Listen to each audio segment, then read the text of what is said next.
இந்த தளபதி திருவிழா நிகழ்வு என்றுதான் பெயர் வைத்திருக்கிறார்கள். அதாவது இது ஜனநாயகன் படத்துடைய இசை வெளியீட்டு விழாவாக இருந்தாலும் இது தளபதி திருவிழா என்ற பெயரில் தான் மலேசியாவில் இந்த விழா நடைபெற இருக்கிறது.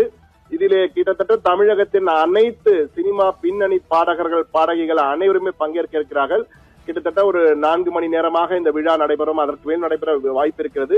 விஜயின் ஆரம்ப காலம் முதல் கடைசி படம் என்று கூறப்படுவதால் ஜனநாயகன் வரை அவருடைய பயணம் குறித்தும் அவருடைய முக்கிய பாடல்கள் குறித்தும் ஒரு ட்ரிபியூட் டு தளபதி விஜய் என்ற வகையிலே இந்த விழா கொண்டாடப்பட இருக்கிறது. இதற்காக விஜய் செல்ல இருக்கிறார். ஆனால் இதற்கு தற்போது மலேசிய அரசு மிக தெளிவாக பொங்கல், தீபாவளி, ரம்ஜான், கிறிஸ்துமஸ்னு இந்த மாதிரி எல்லா பண்டிகைகளும் எல்லாரும் சந்தோஷமா ஷேர் பண்ணிக்கக்கூடிய ஒரு ஊரு தானே நம்ம ஊரு.